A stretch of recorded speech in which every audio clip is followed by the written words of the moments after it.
Efésios 6, 10 e 11 diz assim: quanto ao mais, sejam fortalecidos no Senhor e na força do seu poder. Vistam-se com toda a armadura de Deus para poderem ficar firmes contra as ciladas do diabo. Porque a nossa luta não é contra carne e sangue, mas contra principados e as potestades, contra os dominadores deste mundo tenebroso, contra as forças espirituais do mal nas regiões celestiais. Por isso, peguem toda a armadura de Deus para que vocês possam resistir no dia mau e depois de terem vencido tudo, permanecerem inabaláveis. Portanto, fiquem firmes, cingindo-se com a verdade e vestindo a couraça da justiça. Tenham os pés com a preparação do evangelho da paz, segurando sempre o escudo da fé com o qual poderão apagar todos os dardos inflamados do maligno. Usem também o capacete da salvação e a espada do Espírito, que é a palavra de Deus. Orem em todo o tempo no Espírito, com todo tipo de oração e súplica, e para isso vigiem com toda perseverança e súplica por todos os santos. Amém? Feche seus olhos, Senhor, nosso Deus e Pai, em nome de Jesus. Muito obrigado, meu Pai, por mais este dia.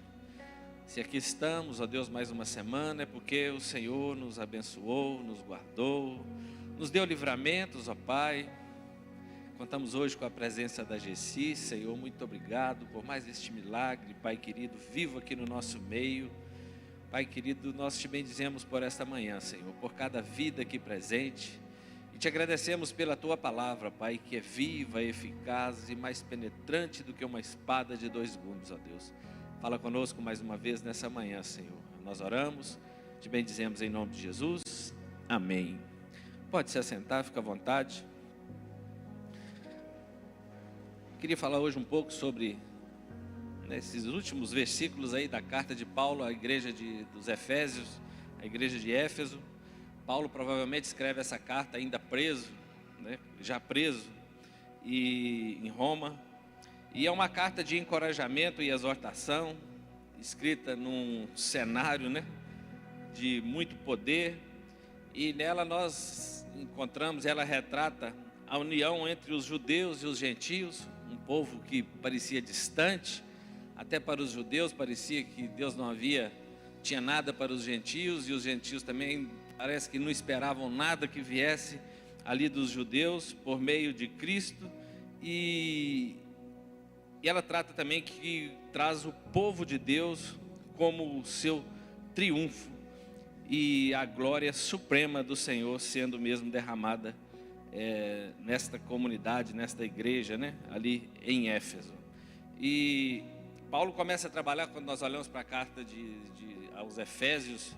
Paulo amava muito aquela igreja. Nós vamos ver alguns relatos aqui, como Paulo amava aquela igreja. Eu já tinha morado lá provavelmente por alguns 3 anos, e já havia passado por ali algumas vezes. E ele estava sempre pregando para aquela igreja que há um só corpo, há um só Senhor, há um só Espírito, uma só fé, um só batismo. Ele queria que eles entendessem esta unidade que agora havia entre judeus e gregos, que para Deus não havia separação, Deus não faz acepção de pessoas. E Paulo queria consolidar isso muito fortemente no coração daqueles irmãos. Ele chamava eles, convidava eles à unidade, a ser um povo só, se tornar uma igreja só, a igreja do Senhor Jesus, uma igreja poderosa naqueles tempos. Mas ele não tratava de uma uniformidade, porque ele sabia que ali no meio, ele deixava claro para eles que Deus ia levantar pastores, profetas, mestres, apóstolos, evangelistas.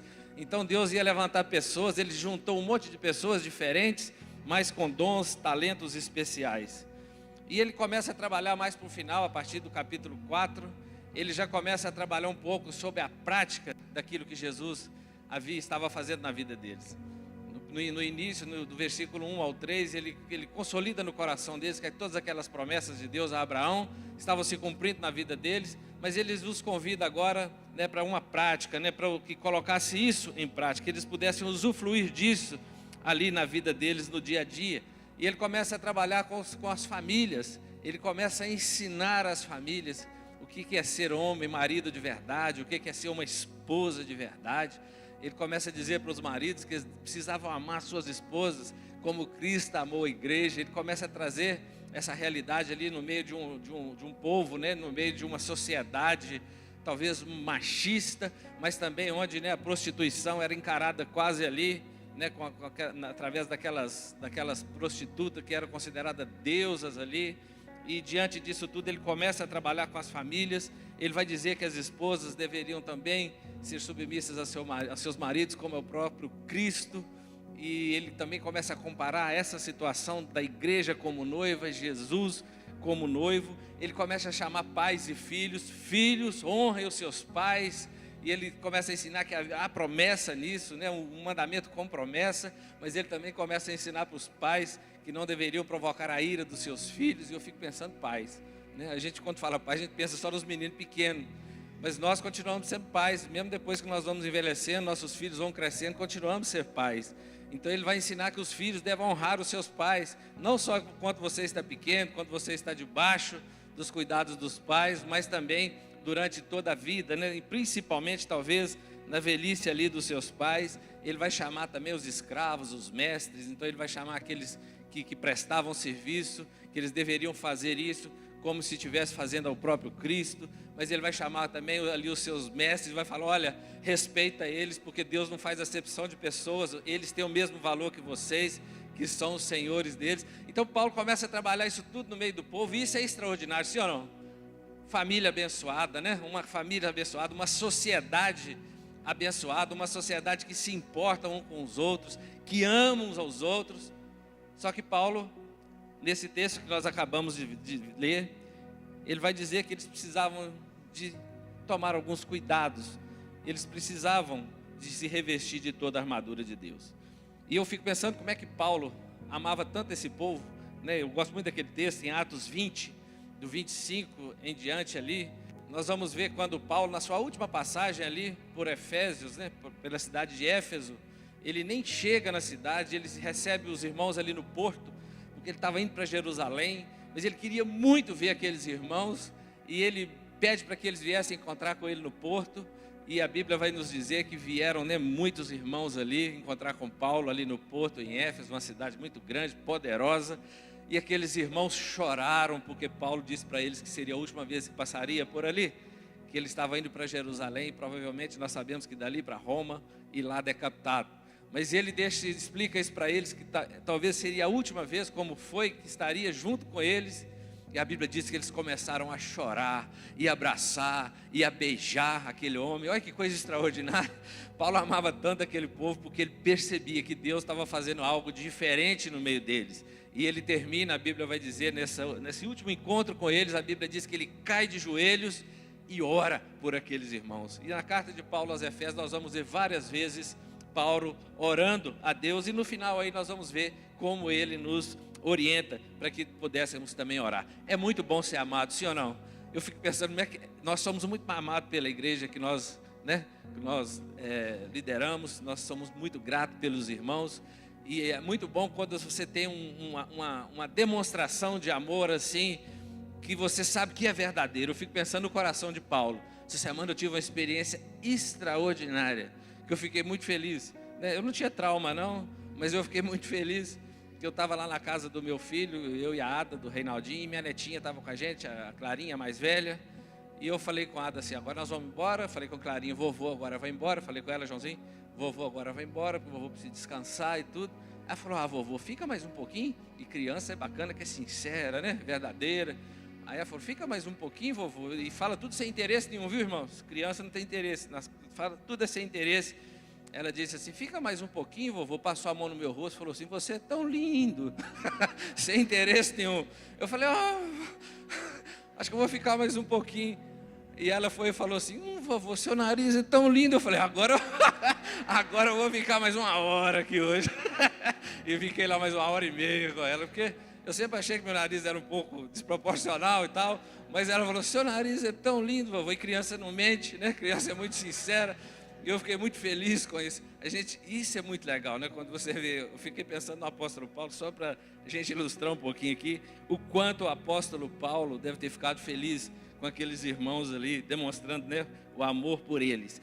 Então ele vai dizer a esse povo que experimentar dessas bênçãos, cultivar a família. Isso que eu estou falando aqui, por causa de, nós viver em família é uma maravilha, a gente ter essa comunhão, a gente poder desfrutar de uma família é algo extraordinário. E Satanás vem para atacar as famílias, e Paulo, sabendo muito bem disso, ele vai dizer assim, e o texto vai dizer no versículo 10, Paulo os exorta a permanecerem firmes contra os poderes que militam contra o povo de Deus. Nós sabemos que ele vai dizer no capítulo do versículo 10, sejam fortalecidos no Senhor e na força do seu poder, vistam-se com toda a armadura de Deus para poderem ficarem firmes contra a cilada do diabo. Paulo está falando para ele assim, vocês precisam estar firmes no Senhor, na força dele, para vocês poderem resistir, ficar firmes contra as ciladas do diabo. E ele vai dizer para os irmãos, a nossa luta não é contra carne e sangue, como você já acompanhou aí, é contra principados, potestades, dominadores desse mundo, as forças espirituais do mal. Ele vai dizer para eles, vocês precisam estar atentos, porque isso que vocês estão desfrutando aqui é poderoso, mas se vocês não investirem nisso, não cuidarem disso, Satanás, ele vai armar cilada, ele é astuto, e ele vai fazer de tudo para destruir essas famílias. E acredita-se que quando Paulo já escreve essa carta, ele já estava preso. Alguns até acreditam que ele estava acorrentado a um soldado romano, e provavelmente ele ora para esse soldado e resolve ilustrar umas verdades espirituais usando a figura de um soldado. Porém, acredita-se que esse soldado que estava ali diante dele não era um oficial. E a armadura de Deus que Paulo vai aqui nos ensinar, vai nos mostrar, vai trazer alguns elementos dela, aponta para uma armadura de um oficial, porque existem duas palavras para esse termo aí, de armadura, que é a primeira delas é o elokoi, que fala de soldados comuns, provavelmente aquela armadura que Paulo estava vendo. Só que a armadura que Paulo estava falando que o povo de Deus precisava se revestir dela, ela é o termo usado, ali no grego, é a panóplion, que essa é uma armadura para os oficiais do imperador. É aqueles que representavam o imperador, é aqueles que iam em nome do imperador. Então, além daquela proteção, quando eles botavam aquela armadura, havia todo um respeito diante daquelas autoridades que representavam o imperador. Era como se o imperador ali, representado por ele, que alguém que se levantasse a espada contra aquele soldado, estava se levantando contra o próprio imperador. E levantar a espada contra o oficial de César era uma afronta ao próprio César. E é interessante que ele pega esse tipo de armadura e diz que essa armadura que ele nos oferece, que ele diz que nós devemos usar, é a armadura de Deus.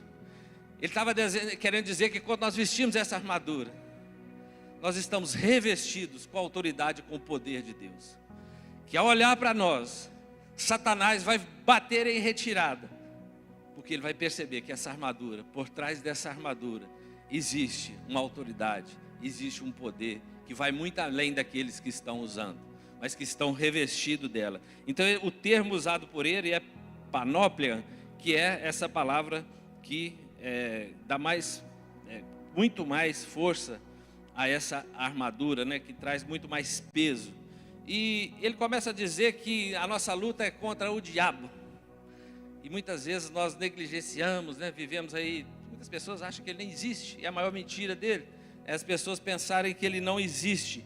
Mas Paulo vai dizer que essas forças do mal com que nós lutamos, ela é organizada. Ele vai dizer que eles são poderosos, principados, potestade, esses termos são referências a reis, a governantes, a autoridades. Então são demônios poderosíssimos. Ele vai dizer que eles são malignos, dominadores deste mundo tenebroso. Ele vai dizer que eles dominam este mundo tenebroso. É interessante que esse termo usado aí para dominadores, eu estava dando uma estudada nele, da ideia de pessoas que se reúnem para traçar estratégias para atacar o seu inimigo. Então eles são malignos, eles estão sempre tramando, pensando em estratégias. E vai dizer também que eles têm forças e que eles são astutos. E nós vamos ver quando eles tentam Eva, lá no jardim do Eva, quando Satanás tenta Eva ali, e nós sabemos que ele começa a trabalhar ali, no ego, tentando levá-la a ser ter o conhecimento como Deus, a ser parecida como Deus, e nós sabemos que o diabo caiu também diante dessa situação. Mas o que eu queria que a igreja nessa manhã pudesse focar,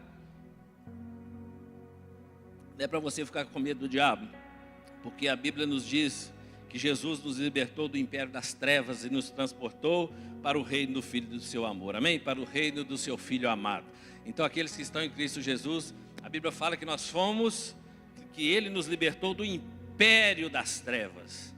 Império, querido, é muito interessante que ele dá a ideia de um poder imposto, usurpador, tirano, opressor. Sabe quem não tem Cristo, quem não crê em Jesus, quem não confia em Deus, ele está debaixo de um império maligno, um opressor. E a Bíblia diz que nós fomos tirados, Ele nos transportou para o reino do seu Filho amado. Agora ele está falando de um reino, né?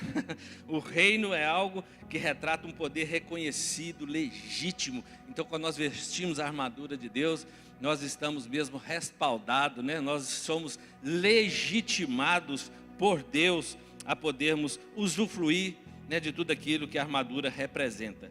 E nós encontramos duas passagens na Bíblia que também trata dessa questão da armadura, como essa armadura de um oficial, que eu falei, a panóplia, que é quando Jesus, ali ele cura um homem mudo, e ele é confrontado, eles vão dizer que ele expulsou no poder de Beelzebul, e ele, ali diante, né, daquelas pessoas, ele começa a explicar em Lucas, no capítulo 11, no versículo 21, ele vai dizer assim: quando o valente bem armado guarda a sua própria casa, todos os seus bens ficam em segurança. Esse valente que ele está falando aqui é o diabo.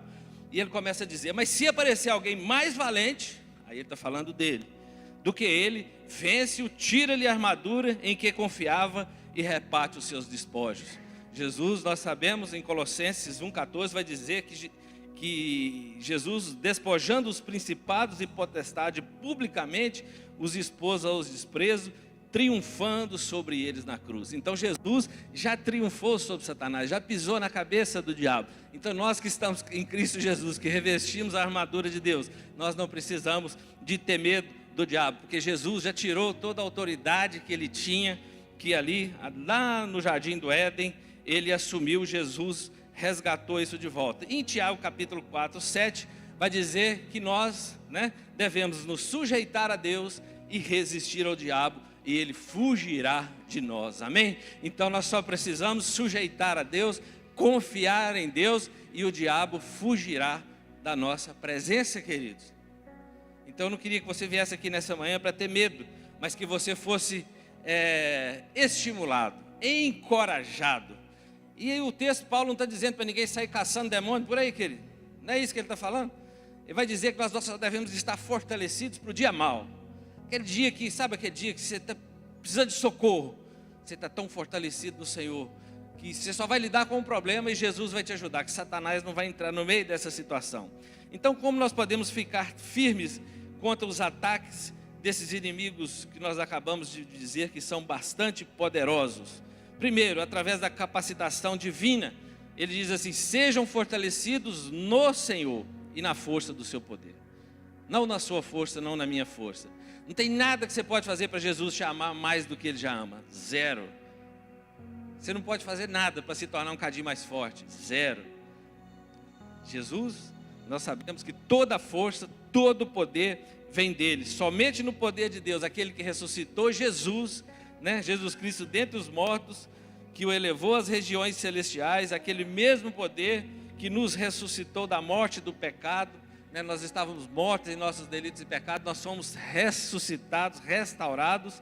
Esse mesmo poder, nós precisamos de tomar posse desse poder. E a outra, ele vai dizer: vistam-se com todas a armadura de Deus. Então sejam fortalecidos no poder de Deus e vistam-se com toda a armadura de Deus. Essa segunda parte, querido, é a cooperação humana, é a nossa parte. Ele está dizendo assim: vistam-se.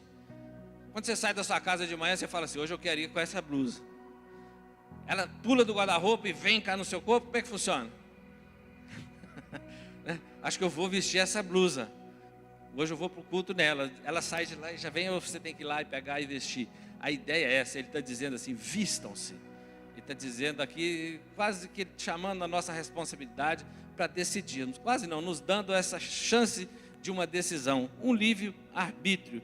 E o propósito de vestir a armadura de Deus, para que é? Ele vai dizer que é para nós ficarmos firmes, inabaláveis. Ele vai dizer assim, peguem toda a armadura de Deus, toda. Nós vamos ver daqui a pouco como é que ela se compõe. Ele vai dizer, pegue toda a armadura de Deus, para que vocês possam resistir no dia mau. O dia mau vem. Alguns vão achar que esse dia é da volta de Jesus, que esse dia, né, vai ser ali, né, no futuro, mas muitos estudiosos entendem que o dia mau pode vir para nós a qualquer momento, a qualquer hora. E a Bíblia vai dizer que depois que nós tivermos vencido tudo, nós vamos continuar inabaláveis. Estamos com a nossa irmã Gessi aí. Depois de vencer os dias difíceis, continua aí inabalável, porque sabe que o Senhor foi com ela. O Senhor nos cura, nos restaura, nos liberta. Então nós precisamos de tomar posse dessa armadura, que é a garantia da vitória em nossas vidas. E nós precisamos de Deus o tempo todo, meus queridos. E Ele começa a trabalhar agora as partes dessa armadura tão preciosa que eu e você precisamos usar, né? Logicamente é uma figura. Ele começa com o cinto, fiquem firmes, cingindo-vos com a verdade. Cingindo-vos, né? Da ideia de rodear, circular, né? De colocar um cinto, e esse cinto era de couro, ele vinha bem na cintura, né, do soldado romano. Ele é aquele que dava sustentação para toda a armadura. Quando se coloca o cinto, e esse cinto representa a verdade, ele vai dizer assim, portanto, cingindo-vos com a verdade, vestindo-vos com a verdade. Muitos estudiosos entendem que esse cinto, né, que essa verdade aqui, colocada por Paulo, se trata dessa verdade que é a palavra de Deus, né? Conhecereis a verdade vos libertará. Mas muitos estudiosos também creem, e eles concordam que fala de uma integridade, fala de ser verdadeiro. Porque quando nós entregamos a nossa vida para Jesus, nós falamos assim, entrega a sua vida para Jesus e você vai morar no céu. Aí quem quer? Todo mundo quer. Entrega a sua vida para Jesus, né? E você vai estar livre do inferno. Todo mundo quer. Aí vamos supor que o pecado dessa pessoa é mentirosa. Aí a pergunta é, né, a sugestão, entregue a sua vida para Jesus e pare de mentir a partir de hoje. Essa é a ideia. Entregar a vida para Jesus, querido, é mudar, é mudança de entendimento, é metanoia, né? Aquele que roubava não rouba mais, aquele que mentia não mente mais. Então essa verdade é o primeiro instrumento é o primeiro elemento aqui da armadura. Que se nós não formos verdadeiros, se formos mentirosos, enganadores, nós comprometemos todas as outras qualidades, atributos que nós vamos tratar aqui de Deus. Então é impossível nós podermos nos proteger não sendo verdadeiros conosco, com Deus, com a esposa, com os filhos, com o marido, com todos, falarmos a verdade. Alguns então entendem que, por não haver um artigo definido lá no grego, se trata dessa questão da integridade. Um exemplo bíblico para você, Davi, quando mentiu na época do seu adultério, ele mente durante um ano, querido, e ele trouxe um grande estrago para todo o reino. A Bíblia diz que os ossos dele doíam de tanto remorso, até que chegou um tempo que ele se arrepende. Aí ele é curado. Mas por um ano, Davi ficou ali sustentando aquela mentira, e nós sabemos que grandes consequências vieram sobre ele. Então Paulo está falando com eles assim, a partir de hoje, sejam verdadeiros, né? Cingindo-vos com o cinto da verdade. Amém? Querido, não tem nada melhor do que falar a verdade. A verdade, querido, porque muitas vezes uma mentirinha para se dar bem vai ser um problema que você vai ter que sustentar ela agora, né? Para sempre. Isso é terrível. E Satanás vai pegar nessa situação. Ele vai dizer assim também, né, vestindo-vos com a couraça da justiça. Né, a couraça é a que protege o tórax, as costas aqui. Então é o colete, né, aquela couraça. E essa couraça de couro também muito forte, que protege o coração, protege o tórax, né, órgãos vitais aqui, contra as setas inflamadas do inimigo, contra as flechas do inimigo. Isso, né, protege os nossos órgãos vitais. O que isso representa? Ele fala a couraça da justiça. Que justiça é essa que Paulo está falando? Né, porque nas cartas de Paulo nós sempre que encontramos ele falando sobre justiça, ele está falando sobre justificação. Aqueles que estão em Cristo Jesus estão justificados diante de Deus, amém? Tudo aquilo que fizemos no passado, diante de Deus, Jesus já nos perdoou. Essa nossa dívida não está mais diante de Deus e nós somos justificados. Mas muitos crentes, querido, não são fracos nessa área, porque eles não acreditam verdadeiramente que todo o seu passado de contaminação foi lançado no mar do esquecimento. E Satanás vai lá e de vez em quando lembra ele. Lembra que você fez isso? Querido, e ele fica sofrendo por isso até hoje, né? Ele retrocede por isso até hoje. Ele se sente mal com isso até hoje. E é interessante que eles desprezam essa graciosa justificação, essa graça que Deus nos deu. É o que mais protege a cada um de nós, querido. Porque é o seguinte, a nossa justiça, ela é muito fraquinha. Por exemplo, muitas vezes nós vamos dormir e falamos assim, a partir de amanhã eu vou mudar esse tipo de atitude que eu já fiz. Nós até falamos aqui essa semana, a partir de amanhã, outra pessoa, a partir de amanhã vou mudar, vou ser diferente.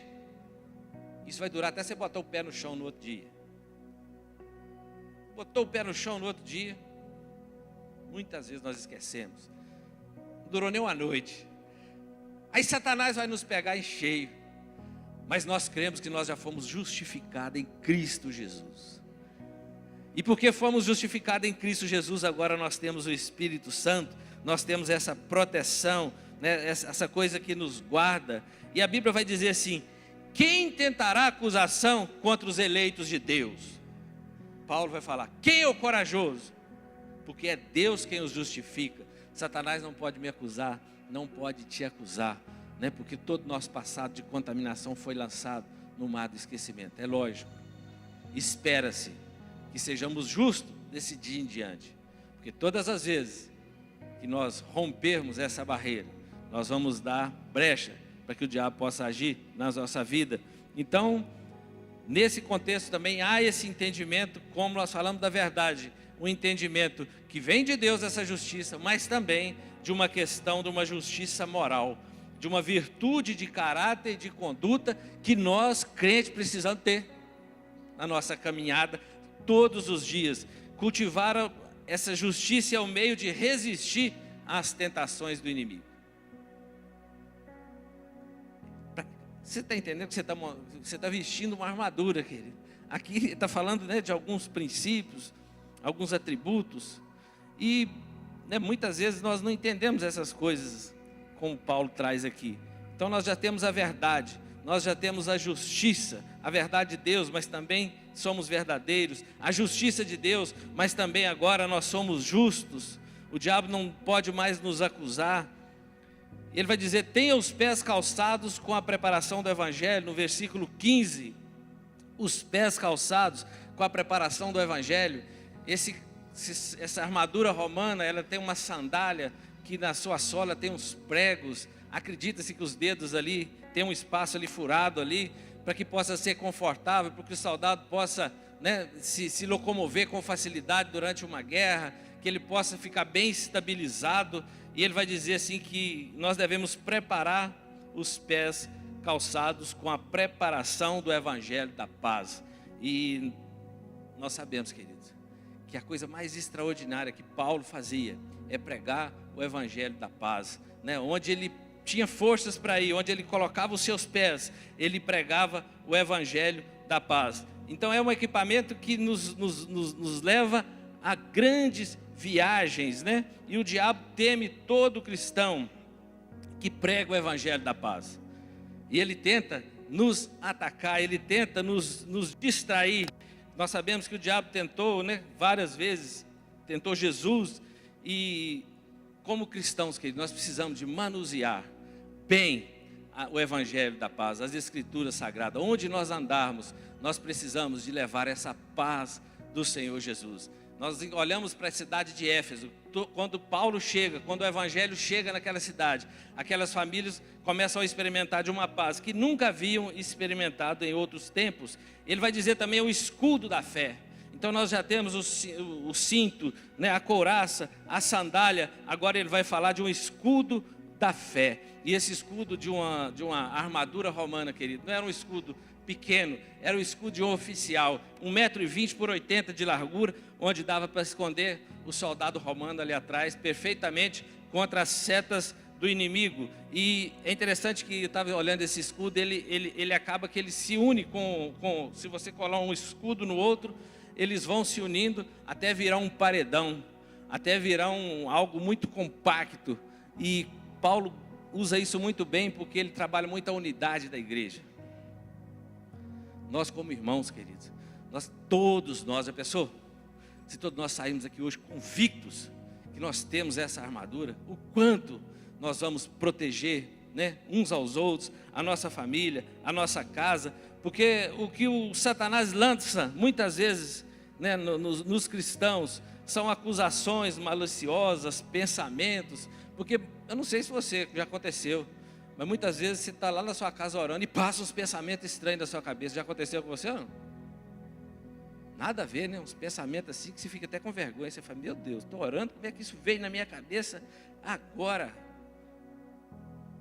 Se você não é convicto que você já está justificado em Cristo Jesus, se você não é convicto que você precisa de repreender isso em nome de Jesus, se você deixar essas coisas entrar no seu coração, se você não tiver convicção de quem você é em Cristo Jesus, que é pela fé que nós tomamos posse das promessas, que essas coisas vêm na nossa mente e você repreende isso, e você não se diminui com isso, mas você pede ajuda a Deus, você busca socorro em Deus, porque é pela fé então que nós tomamos posse dessa promessa. A Bíblia diz que toda a palavra de Deus é pura e Ele é escudo para os que nele confiam.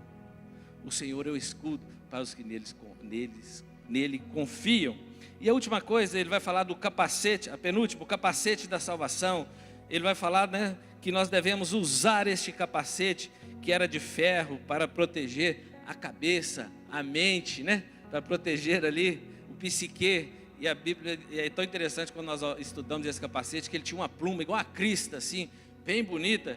Paulo imaginava assim, né, nós vestidos com algo bacana, né, protegidos com algo bonito, né? Olhar para um cristão revestido com a armadura de Deus, Paulo sabe que é algo de se admirar. E esse capacete, né, ele representa, né, na nossa mente, nós temos que estar sempre dispostos a perdoar.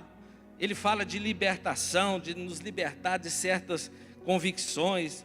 Ele fala de entendermos que somos adotados na família de Deus. Ele fala que dessa ideia de termos a convicção da glória da nossa ressurreição em Cristo Jesus, e de muitas outras coisas. E eu estava pensando esses dias que tem um irmão muito amigo meu, ele me contou o caso, que tinha uma irmãzinha que confiava em Deus, uma irmãzinha que amava a Deus, uma irmãzinha que todo mundo queria estar perto dela, porque que fé, né? Que convicção. Mas ele contou que ela morava numa casinha muito ruim. Quando chovia mais dentro da casa dela do que fora. E ela congregava, ela era muito ativa na comunidade dela, no seio da igreja. Mas quando ela chegava em casa, Satanás falava para ela assim, que igreja é essa sua? Que nem o telhado da sua casa, eles podem te ajudar a consertar. Chove mais aqui dentro do que lá fora, que Deus é esse que você serve? E falou que ela contou, né, que durante 10 anos Satanás julgou isso na cara dela. E ela falou que sempre confiava, julgava essa seta na mente dela e ela repreendia, vinha isso na mente dela e ela repreendia. Até que um dia parou uma caminhonete, parou um caminhão cheio de material de construção, cheio de telhas, Os irmãos desceram, levaram ela para uma outra casa, reformaram a casa dela todinha, plantaram grama, cercaram, entregaram a casa novinha para ela. Aí disse que no dia que ela chegou lá, esse irmão me contando, o irmão da Dorinha que contou para mim, ele participou desse trabalho. Ele falou que ela, quando eles chegaram com ela assim, ela passou pela porteira, a primeira coisa que ela fez foi cair de joelho na frente da casa dela e disse assim: Satanás, eu não te falei que eu confio num Deus que é poderoso? Você é um mentiroso, eu sempre soube que você é mentiroso. Meu Deus me ama, meus irmãos me amam, a minha igreja me ama. 10 anos, querido, se passou. Nós não precisamos de esperar 10 anos para sermos um com os nossos irmãos. Mas ela tinha essa convicção, né? Ela estava mesmo revestida com toda a armadura de Deus. E a última coisa que a armadura nos fala é da espada do Espírito, que é o único instrumento aqui usado para que o soldado possa atacar, né? Porque nós sabemos que muitas vezes o melhor ataque é a defesa. E Jesus, isso que eu falei, Jesus não estava pedindo que nós revistamos dessa armadura de Deus para sair perseguindo Satanás por aí. Muito pelo contrário, né, para que nós possamos resistir aos ataques dele. E a espada do Espírito aqui é identificada como a palavra de Deus. A Bíblia diz que toda a Escritura é inspirada por Deus. É útil para o ensino, para a repreensão, para a correção, para a educação na justiça. Toda a palavra de Deus é útil para nós, para nos ensinar, nos capacitar, a fim de que o servo de Deus seja perfeito e perfeitamente habilitado para a sua boa obra. Então, querida, a espada do Espírito, né? Você tem a sua Bíblia, você que confia em Deus, que tem a palavra de Deus, se alimente dela. Quanto tempo nós temos perdido em não abrir a palavra de Deus? Quanto tempo nós ficamos lá presos na CNN, né? Lá na Jovem Pan, lá na Globo, lá não sei o que, e esquecemos da palavra de Deus, e Satanás está lá lançando setas, alguém chega na televisão e fala: esse negócio é mentira, os crentes aí estão perseguindo as pessoas. Aí você entra naquela onda e você já esquece dessas coisas, e Satanás está lá lançando seta, e você está lá, ó, com a espada do seu espírito bem fechadinha lá na sua casa, pronta para se alimentar, né? Para proteger, para revidar esses ataques. A Bíblia diz que a palavra de Deus é viva e eficaz, mais penetrante, mais cortante do que qualquer espada de 2 gumes. Ela penetra ao ponto de dividir alma e espírito, junta e medulas, e é apta para julgar os pensamentos e propósitos do coração. Ela é apta para julgar os pensamentos e os propósitos do nosso coração. É ela. Sem ela não tem jeito. Então por isso que Paulo começa a trazer essas questões dessa armadura. E finalizando, ele finaliza, depois que ele fala de toda a armadura, ele vai dizer: agora, vocês precisam também, ele vai dizer: orem em todo o tempo no Espírito, revestidos de Deus agora. Orem em todo o tempo no Espírito. O que é orar em todo o tempo no Espírito? Está sempre ligado em Deus. Já viu um computador que fica ligado na internet 24 horas? Você pode nem usar a internet, mas está lá. Na hora que você quiser, você usa. Está conectado no Senhor, está vigilante no Senhor, né? Em todo tempo, está em espírito, alerta, ele fala todo tempo, com todo tipo de oração e súplica. Para isso vigie com toda perseverança e súplica por todos os santos. Então ele fala todo tempo, todo tipo de oração, todo tipo de oração. A gente chega aqui na sexta-feira para orar, na oração dos homens. A gente começa a orar um pelo outro, e daí a pouco nós estamos orando pelos enfermos, e daí a pouco nós estamos orando para o irmão arrumar um emprego, daí a pouco nós estamos orando para o irmão que nem veio, daí a pouco passa na nossa mente o nome de um irmão, nós estamos orando por ele. Orar por todos os santos, com toda perseverança, crendo, querido, que quando nós oramos, crendo, Deus é poderoso para curar, para libertar. Eu fico pensando, querido, quando Moisés ali, Arão pelejando lá embaixo numa batalha, e Moisés lá no monte com os braços abertos orando, Arão e Hur seguravam seus braços, e a Bíblia diz que enquanto ele estava ali intercedendo, Josué prevalecia lá embaixo. Quando ele cansava os seus braços, Josué perdia a luta lá embaixo. Então os irmãos começaram a levantar o braço dele: não para de orar não, não para de orar não. Querido, eu fico muito feliz quando eu vejo pessoas aqui na igreja que têm esse compromisso de orar por nós. Que tem muito dia que a gente está cansado, sim ou não? Tem dia que a gente está cansado, a gente negligencia essa poderosa ferramenta, né, de falar com o Senhor. E Paulo está falando assim: vocês podem ter essa armadura todinha, mas sem oração isso não funciona. Isso precisa estar alinhado, conectado. E eu fiquei pensando na cara do diabo quando ele olhar para você a partir de hoje. Como é que vai ser a cara do diabo quando ele olhar para nós, quando ele olhar para mim e para você, a partir de hoje, que entendemos essa verdade? Ele vai olhar assim e vai falar: esse cara era mentiroso, mas agora ele só fala a verdade. Não tem jeito de eu pegar ele mais. Esse cara era fera na mentira, João, mas agora ele só fala a verdade. Ele fala assim: esse cara estava na minha mão, estava condenado. Eu achei que ele ia de cabeça para baixo para o inferno, mas agora ele está justificado. Ele creu em Jesus, porque ele sabe que Jesus subiu na cruz para que nós não descêssemos ao inferno. E quando nós confiamos, cremos nisso, nós somos justificados. Então ele olha, não é porque você é bonzinho, querido, é pela graça, é pelo que Jesus já fez. Eu fico pensando assim, ele olhando e falando assim: esse cara tinha uma boca suja, essa mulher era uma fofoqueira, esse cara era um fofoqueiro, mas hoje ele só fala coisas que edificam, só fala a palavra de Deus. Ele vai dizer assim: eu não posso fazer mais nada. Ele já foi salvo por Cristo Jesus. Não adianta mais armar cilada para ele, para ela, porque eles vencem tudo pela fé. Eu lanço dado, está lá o escudo. Eu tento daqui, está lá o escudo. Aí, Joãozinho,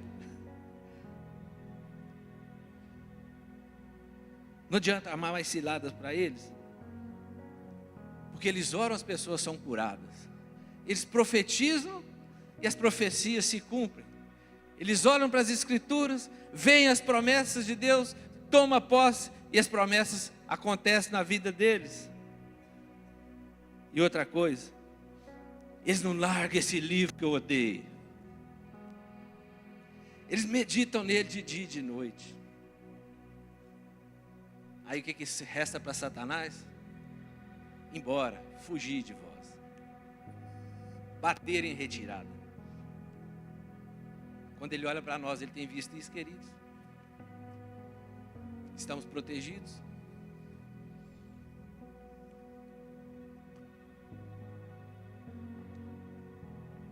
Quando ele olha para um crente e vê tudo isso num crente, o que resta para ele é dizer: fui! Estou fora.